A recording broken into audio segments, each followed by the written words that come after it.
CheckPoint, thank you very much for staying with us this far. Today we're tackling that question on ethnicity. We have less than a year to go to the elections, and this is based on that Pew Research. And I'm seeing your tweets and your requests. Yes, Paul Achara, I will share that research with you. And I've seen Spry Voice asking, where is this among Kikuyus where economy is good? We move there. But let me just get to the Twitter question we've asked. And it is an interesting one. Why is tribal identity so important is what we've asked. Your options are it's not important, or Kenyans are tribal, or you don't know. So please go on there, and even as we have our discussion, engage with us. The hashtag is CheckPoint at KTN News, at Yvonne Okwara, and we'll be getting to your views. So let's talk about this a little bit more. And on my extreme right, we have Barak Muluka, who's a communications consultant and deals with politicians quite a lot. So perhaps you can start to tell us why they go into, mother tongue when they're addressing particular constituencies, and we'll talk a little bit more about that. And then we have Professor Gitile Naituli, who's a commissioner at the National Cohesion Integration Commission, Professor Okotho Kombo from the Linguistics Department at the University of Nairobi. All of you not strangers to CheckPoint and not strangers to this conversation, because I believe we've had this, a similar one before. So let me start with you, Professor Kombo. Why is ethnic identity so strong? You would imagine in a country where we're unified by things like religion, like education. A lot of people, have, a fairly good amount of exposure. But then tribal identity seems to be something that comes first. Or is that not the case? Well, if you look at it, I like to see it this way, that identities operate at different levels in almost concentric circles. You start with the innermost circle is the self, and then the family, and then other things, and then the ethnic identity where it exists, and then the national identity. And I suppose if I was on the moon, the only important thing would be that I'm from Earth. That would be the only important thing about me. Right. Now, the identities exist, but the one that becomes prominent depends on the issues. There are situations in which my family is the most important identity, depending on the issue. Yeah. But if, for example, you have a national identity, you can decide to make that the most important identity if all the players reinforce that. And I think that in the history of this country, our political leaders know that they can play on that. Yeah? They can play on that. And it is not empty talk. They relate it to reward systems. Okay. Hold that thought with reward systems, because I'd like us to get a little bit more into that. Is this an assumption born out of reality? I mean, at Spry Voice on Twitter tonight is saying, show me where the Kikuyus are doing very well. I mean, this is, it's not necessarily so that because we have Uhuru Kenyatta and William Ruto at the helm of the leadership of this country, that every single Kikuyu and Kalenjin, is doing well, and the cost of living for them is manageable and things are great. These assumptions are, is it real? And you've traveled around the country quite a bit in your work as commissioner. Yeah, we have done, and I would actually begin by agreeing with you that it is actually not real. It's a construct that we have created. So why then do we believe in it, even though it's not true? We did the research at the Commission on Social Cohesion Index. Right. And this is what we found, that the tribalism is actually elite-driven. It's not down there with the ordinary Kenyans. Now, this is what they do, and they're brilliant at it. That's, you ask, why is it so strong? Yeah. It is strong because the elite use it to remain in power. Okay. So they are able. But let me ask this question. The elite use it to remain in power. Yeah. But when it is apparent amongst the electorate and the ordinary mwananchi, if you like, that my man being in power doesn't necessarily, mean more shillings in my pocket, how do we believe this then that in fact, the elite that's the point. Yeah. The point that they are able, for some reason, to convince a Kenyan who is angry, who has no food, who can't take their children to school, but they come from tribe A, which has produced a president, and the other one is equally angry, has no money, can't take the children to school, cannot feed himself or herself, and that comes from tribe B, which is not in power. The elite has succeeded in convincing the citizens of tribe A that their hunger is different than the one from tribe B, That's right. because their man has power. Yeah. Now that is crux of the matter. That is the ignorance. But how did we get there? Yeah. Our problem is the way we started. We started the country.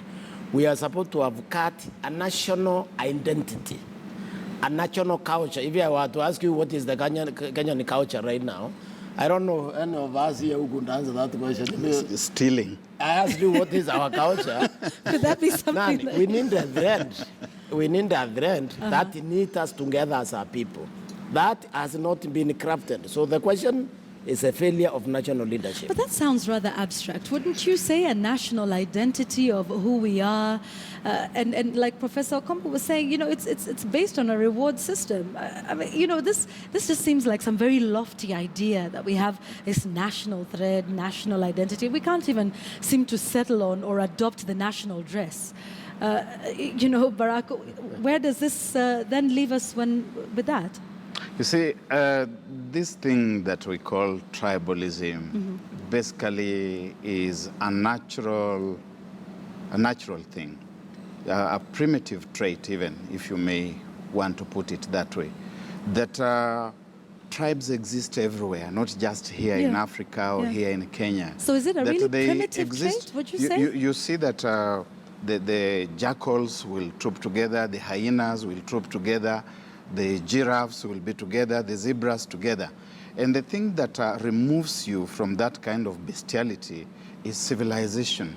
That ability to know that while I belong to such and such a bloodline, I also belong to a wider commonwealth. And it's a commonwealth that is governed by certain values, and that I subscribe to those values. And so that I'm a member of a wider moral community, if we may put it that way. But the tribe, as Professor says, redefines the moral community.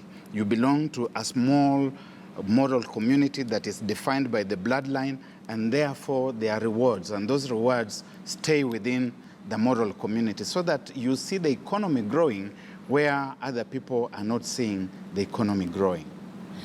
Okay, interesting. Yeah, you want to add Yes, I want to say this, that just as I was saying, these identities exist. Yeah. Now, there is a publication of UNESCO. It's called Our Creative Diversity. And it talks about culture and identity. And it says clearly that ethnicity does not lead to hostility if it is not mobilized. Okay. If it is not mobilized. But now that you see, the point is, with all these identities, the question is, which identity guarantees my security? Now, the reason I can walk all the way from Rusinga Island and come and live in Nairobi, far away from my family, is that I know that as Kenyan, my security is guaranteed at another level. I can run to a police station and my security, I don't have to run back to my family. Now, those who want to use ethnic identity create a situation in which you feel it is the tribe that guarantees your security. And that's why I was talking about the reward systems. Okay? You can be as national or as nationalistic as you like until the day you graduate and you see your classmate getting a plum job and you cannot relate it to their CV. Okay? Okay. Right? You can't relate it to their CV. And now you're forced to think again, is there something I forgot? All right. And that is an interesting place to start talking about, resources. And sometimes it's the perception, isn't it? And you do a lot of reports, and you've talked about, even what's happening even within the universities and the number of professors and, in the higher echelons and in government as well. But let me talk about those reports a little bit for a moment, because the NCIC will release a report and say community X has the highest number of jobs. But doesn't that follow? Because when you take a look at the demographics of our population, the Kikuyus are the most populous, and then it's followed by another community and another. So does it not suffice to say that we would have more Kikuyu engineers, teachers, lawyers? Even if you went into jails, you would find, because that's who we are, isn't it? Yeah. So how does this report then help? Does it perpetuate this thing, or should we be looking at it differently? Actually, that is the point. We should be looking at it differently. How? And I think it's also important that we become positive about our country. Okay. That is what that report was able to tell us. Because when we looked at the data, the way it came, we have 5 major communities in the country. We have the Kikuyus, we have Luos, we have Kambas, we have Kalenjins, and we have Luyas. Now, all the 5 major ones are represented in the top 5 in every single organization we looked at. Now, what that tells us is that we have been better than we thought as a country, because the Luos have never been to the presidency. So that does not necessarily tell us that we are tribal, but it just reflects the demographics of the population. That's what it tells us, because when you look at that statistics, it's actually represented against the population of those communities within the country. Okay. Other than one exception, there was one exception within that group of 5, which was too high, where it not supposed to be, just one community. But otherwise, when you look at the rest, it was a reflection of the population. Now, how did that happen if there is discrimination? That tells us that the country hasn't been better in managing, in accessing resources, because the Luos have never accessed the presidency, they're in top 5. The Kambas have not been into the presidency, they're in top 5. Well, they've come close. The Luyas have not been in the presidency of the Prime Minister. And the Vice President, But you see, we looked at these organizations in entirety. Every single one of them, we found the same pattern. So I felt personally that there was something to be proud of as a Kenyan on that score. All right. Now, let's flip that score a little bit, Professor. Hold that thought in just a moment. Because we do know that there's also been historical injustices, that certain communities have had access to, more resources, education and advantages. And Barak, isn't this then where it plays out? I mean, there's areas that are marginalized, the Turkanas, the Njems, the Samburus, who then don't have a better chance. What you're saying is it reflects the demographics. But then there's also another fundamental problem, Barak, isn't there? First, it's not absolutely true what he's saying, but I recognize that as a commissioner, he has got to try and present things in a certain way, so I will excuse him. It's true that we must look at 2 very critical things. Number one, that when we talk about these people being there, is it reflective also of their proportion in the population? That is important. That have you exceeded, if we were to talk about ratio and proportion, what you would be expected to be mapped to. And then we must also look at the portfolios. Are they also responding in terms of seniority, or do you have some people very much at the basis there?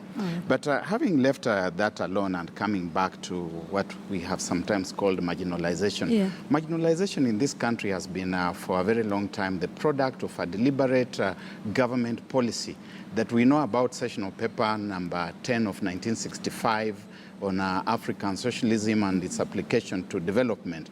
Article 133 specifically stated that money would not be wasted by being sent to places where it would not be of much help.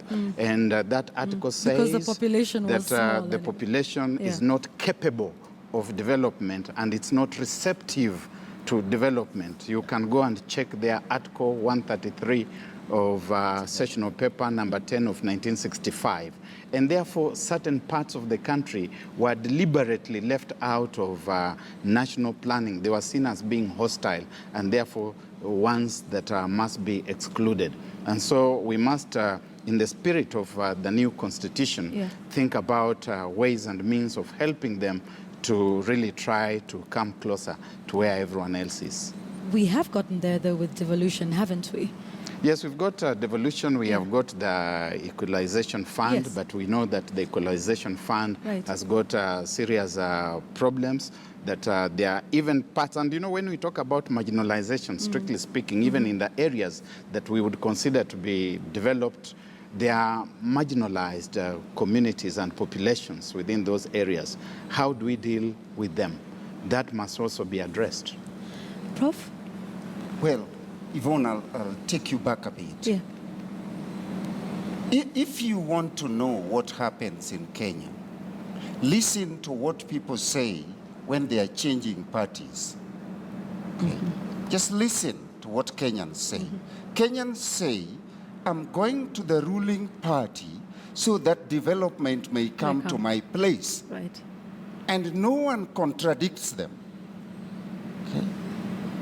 They are saying they know that when you are close to power, good things come to you. So siasa mbaya, maisha mbaya still Siasa mbaya, exists? maisha mbaya, as we were told in another voice. Yeah. And Kenyans know it. There is no pretense about it. There is no one who has been contradicted by the government. In word, the government would say it's there for everyone equally. But when you are moving to the ruling party, you declare that you are going there looking for development, and no one contradicts you. Even in an era of devolution. Even in the era of devolution. Where, power has gone to the people and they can decide. People still know. And that is, other people get it through political party. You move from one place, you come to a political party where there is eating, and you know you're going to eat. And some people belong to it by ethnicity. It is known. The only thing about it is that the one who is accused of tribalism, I would not say ethnicity, because to me ethnicity does not mean the same thing as tribalism. But those who are accused of tribalism are the ones who say it. When we have a summit in State House regarding a certain sector of government, and you look at it and you see who is there, it cannot be an accident. Okay? And you cannot tell Kenyans that if you put together, as the commissioner is saying, you put together statistics from the cleaner to the director, and you say, you see, the numbers balance out in a place where one community has 20 cleaners and another one has 20 directors, and you say they are equally represented. Isn't that like thinking people are stupid? All right, let's have the Professor Naituli respond to that. Yeah, Prof, what we did, we disaggregated that. Right. We looked at the managerial level, and we have data for just the managers only. Okay. Then we have data for the lower cadres. But I think in a sense it's also right, because what we also found is organizations which are ended by somebody from a certain tribe, they have a tendency of having more people from that community than the other community that we found out. We also, this research also, one of the things it told us is the devolution may end up hurting the national integration. How so? More than helping it. How so? Because what they have done with it and what we feel shouldn't have happened is the money from the national government should have simply been channeled to development only, because the counties now become employment bureaus for their communities, and they are not following the law at all. The law says that you get 70% within the county and 30% from the rest of the Kenya. So we have some degree of maintaining the national integration. That they have ignored nearly 100%, most of them. All right, and you sit in that commission that ensures integration. Yeah.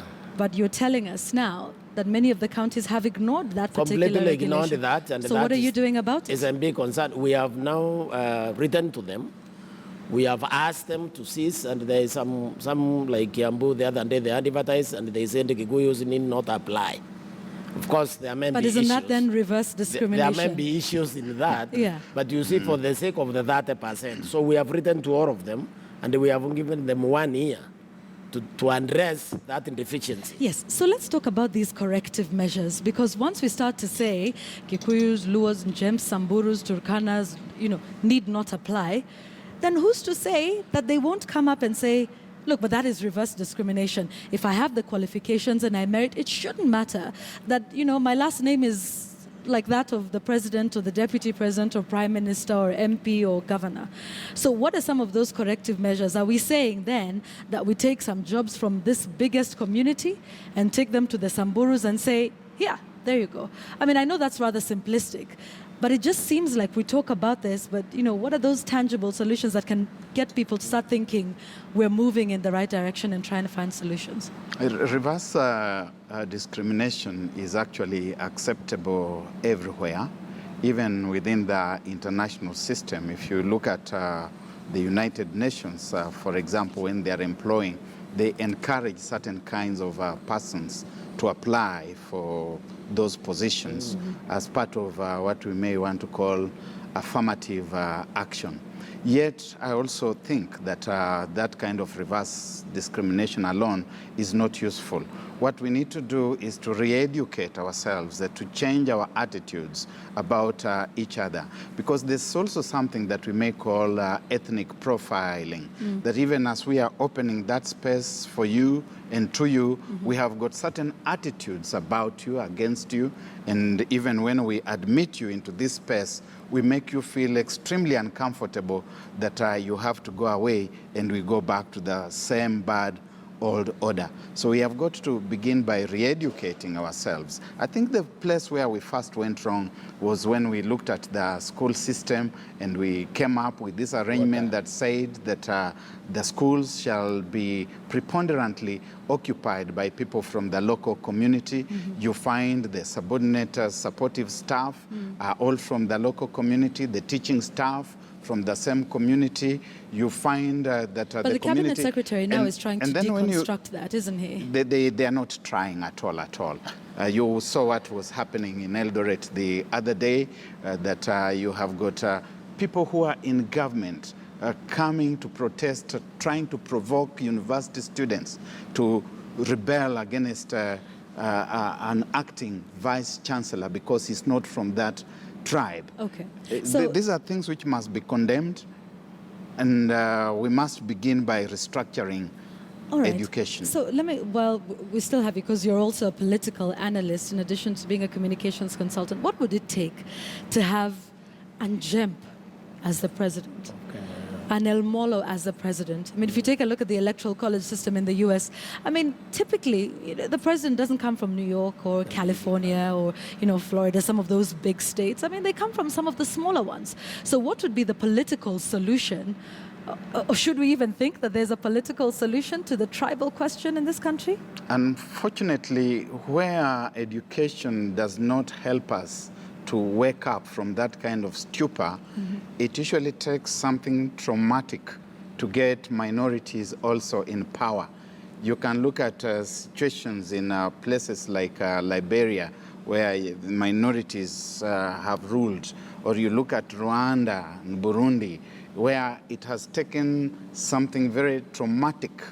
Yeah, but Barack, you're scaring people now who are watching. Do we have to go through a traumatic I'm educating experience? them. I'm telling them, Do we have to hit rock if bottom? we refuse evolutionary change, change takes only two parts. Yeah. One is evolutionary. Yeah. And evolutionary change is deliberate.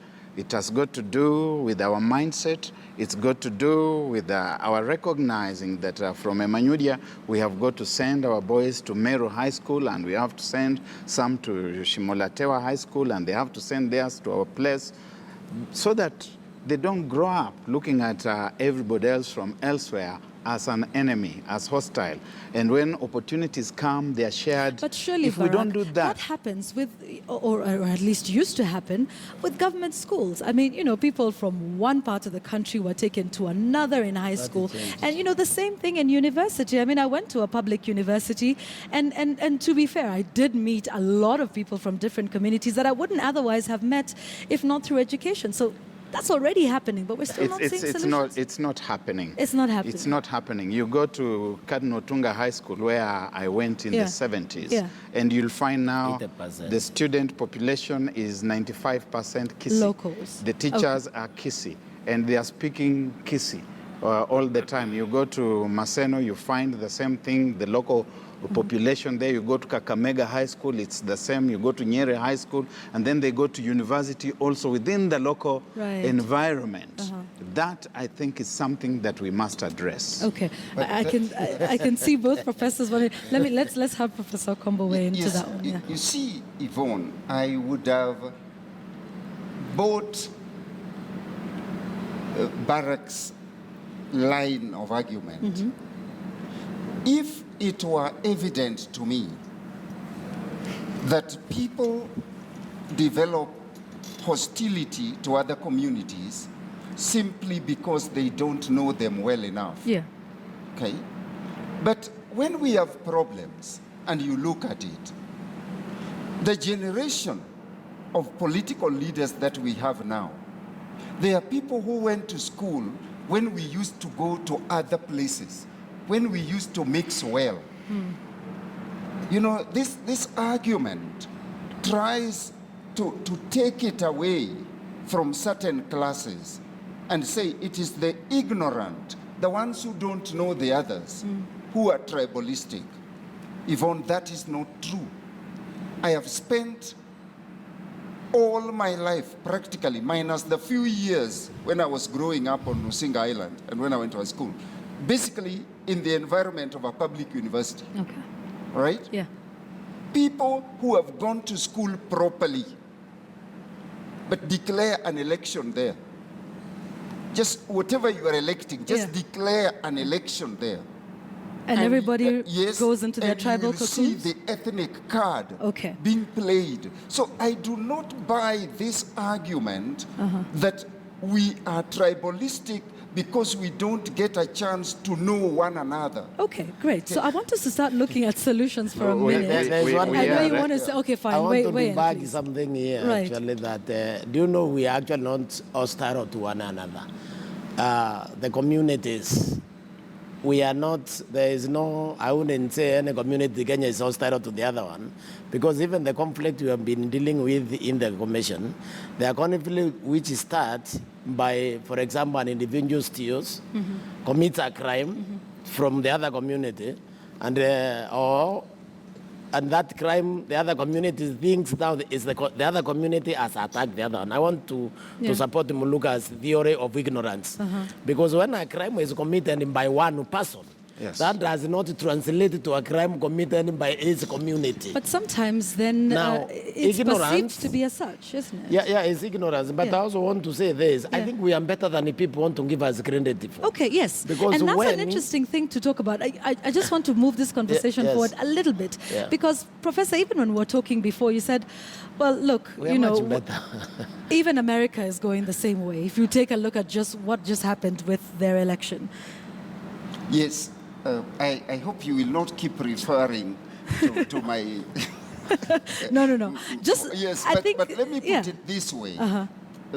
Barack did say something that may be misunderstood when he said that the warmth of belonging to a tribe is a primitive instinct. Now, primitive does not mean anything negative in that sense. Absolutely not. It scientifically just means it's where we started. Okay. All right? All right. It's where we started. So it's not a bad thing to have that as your identity. A bad thing. A bad thing. All right. The problem is that it can be played on and mobilized to be used negatively. Because take a baby. When you get the confidence to walk out of your mom's house and something scares you, you run back to the house. Yeah. All right? Yeah. And this is instinctive. Right. Security. Security. Yes. Okay. When So I it's try something to be yeah. your friend, Yeah. and something scares me in the relationship, I I retreat. run back to the self. You see, so we have this instinct to recoil back to the self. And it is not a bad thing. And it is not a bad thing. Great. So now the we're only starting bad to- thing is that some people play on it deliberately. Against Okay. the others. Exactly. Okay, so I'd like us to talk about solutions, because at least there's something that's coming out of this, and that tribal identity is not necessarily a bad thing. We should be proud to say, you know, we are from where we are, because, you know, we are from where we are, and we can't deny that. So what are some of the solutions you see, Barak, if you can do it in about a minute, at least from Yes. a political sort of a standpoint, because we're going to be faced with these statements. You know, the president will go to his hometown and address people in his mother tongue. The deputy president will do the same. Opposition leaders will do the same. But somehow when that happens, we say, oh, there must be something insidious they're trying to say. Is that always the case? Or is this speaking to the people in the language they understand? I don't think so. They delve Yeah. into that language Yeah. because now they have something very caustic they want to say about other people. Okay. And sometimes they say it even when you are there. And I do agree with the professor here to a certain limited extent, Professor Kotho Kombo. You know, he's my teacher. He taught me at the University of Nairobi. Feel free to defy his, his thoughts, please. But I want to disagree Right. with him. He understands very well that he has seen it in universities. You go to Kisii today, and you will find that at Kisii University, they must have their own people occupying all the top echelons. Yeah. You go to Masinde Muliro University and you will find that the Luyas of Kakamega do not just want a Luya, they are saying it must be somebody from here. We don't want a Bukusu or Maragoli or something like that. You go to any other part of the country. So this thing is getting entrenched. So what's And the as it solution? gets How do we entrenched, remove it? We must begin by reversing it. Okay, let me ask a question We must here. reverse that. Fintan Right. Dinya says, let's have a rotational presidential system for each community to feel represented in government. No, Sounds fairly simple. Absolutely not. Solution? I really don't care whether the president is going to come from the same tribe for the next 30, 40, 50, 100, 200 years. What I care is about democracy as exposure to opportunities, Okay. and exposure to opportunities on an equal basis for everybody on the basis of competence. There so, you go. So that it's not a question of what way to, and you know, people who occupy certain offices must also calibrate the things they say very carefully. When the president says, for example, that tunakula nyama na nyinyi mnameza mate, Yeah. there's a sense in which people interpret that to mean that he's saying that my tribe is- we are is getting eating the and the rest goodies of you, and the rest of you are are- salivating. So we Okay. need to re-educate ourselves thoroughly, and it's these people here Yeah. in this commission who should be doing that. They have abdicated that responsibility. Instead, they have become prefects of saying that so-and-so has made a hate speech and arresting people whom they arraign before the courts, and before we know what is happening, they have forgiven them. We need to jail some of these people. Okay. Yeah? All right, okay. But there's something that he says, you know, just as we close. Surely it's really about the fight for resources, isn't it? Then it And becomes about opportunities, tribe. yes. Yes.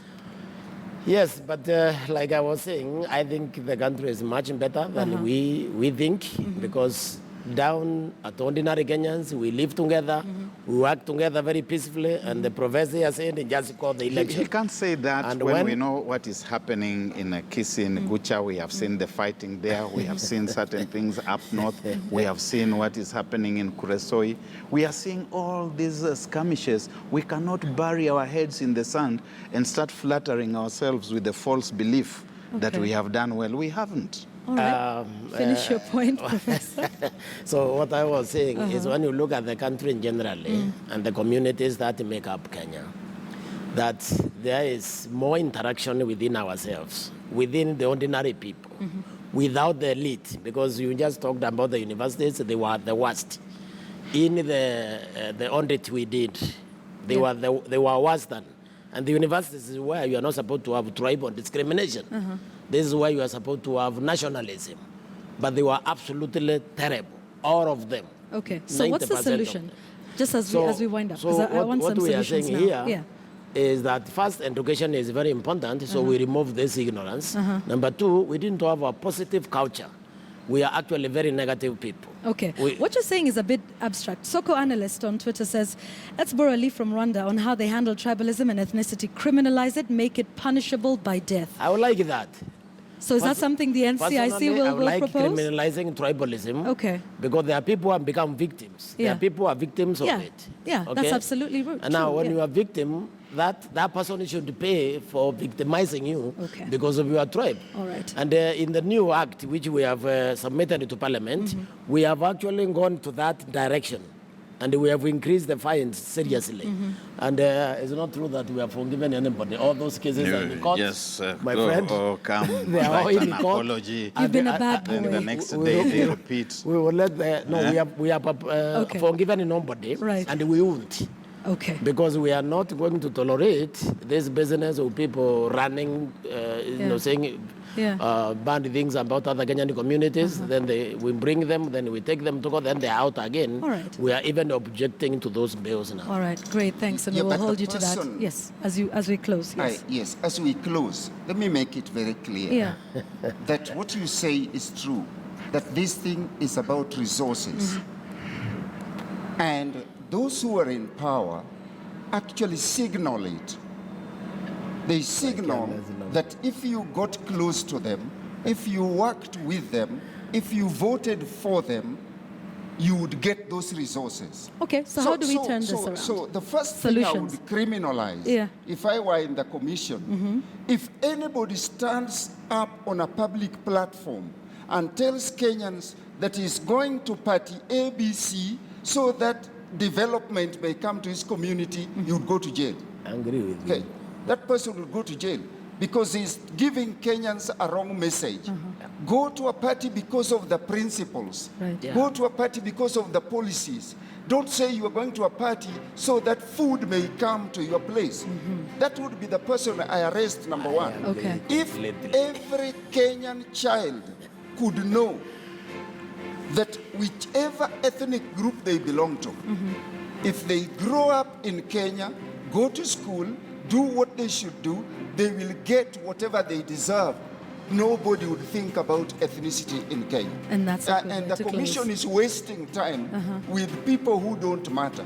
It is people in power who must get it right. Okay. That this country must guarantee to every Kenyan child that wherever you come from, you get what you deserve. Okay. And if anybody says he's going to the ruling party to eat, he should go to jail. All right. Okay. Criminalizing. Some strong statements. Thank you very much. This conversation continues on social media. I'll be getting to some of your feedback in a moment, quite a bit of it. Solutions. What do you think is the way we can start to deconstruct this? Because you are going to be faced with a lot of these statements and a lot of this rhetoric now that we're going into, or have in fact, started the campaign period. So keep your comments and questions coming in. Hashtag is CheckPoint at KTN News, at Yvonne Okwara. I thank my panelists, Professor Okotho Kombo, Professor Gitile Naituli, and Barak Muluka. We couldn't be in better company tonight on CheckPoint. So keep your thoughts coming in. How do we resolve this question of tribalism in the country? You're watching